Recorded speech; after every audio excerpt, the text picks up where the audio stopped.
വീടിക്ക് പറഞ്ഞേക്കാൻ നേരത്തെ പിന്നെ കാണൂല. കുഞ്ഞാപ്പോ പോയി പഞ്ചാര ചായപ്പൊടി വെളിച്ചെണ്ണ, പഞ്ചാര ചായപ്പൊടി വെളിച്ചെണ്ണ ഒരു ലേസും ബാക്കിയുള്ള എഴുതാൻ പറയാം. വീടിന്ന് അറിയാത്ത ആരെങ്കിലും മുട്ടായി വാങ്ങി തന്നാ തിന്നരുതേ. അറിയാത്ത ഏതെങ്കിലും വണ്ടിക്കാര് വന്ന് നിർത്തിയിട്ട് അതിൽ കേറിക്കോന്ന് പറഞ്ഞാല് കേറരുത്. പോയി തവളെ പഞ്ചാര ചായപ്പൊടി വെളിച്ചെണ്ണ പഞ്ചാര ചായപ്പൊടി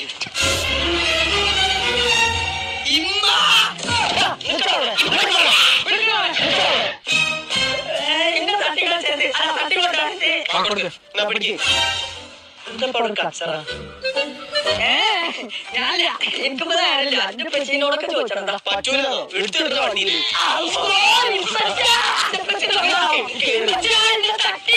കുഞ്ഞാപ്പൂനെ തട്ടിക്കൊണ്ടുണ്ട്.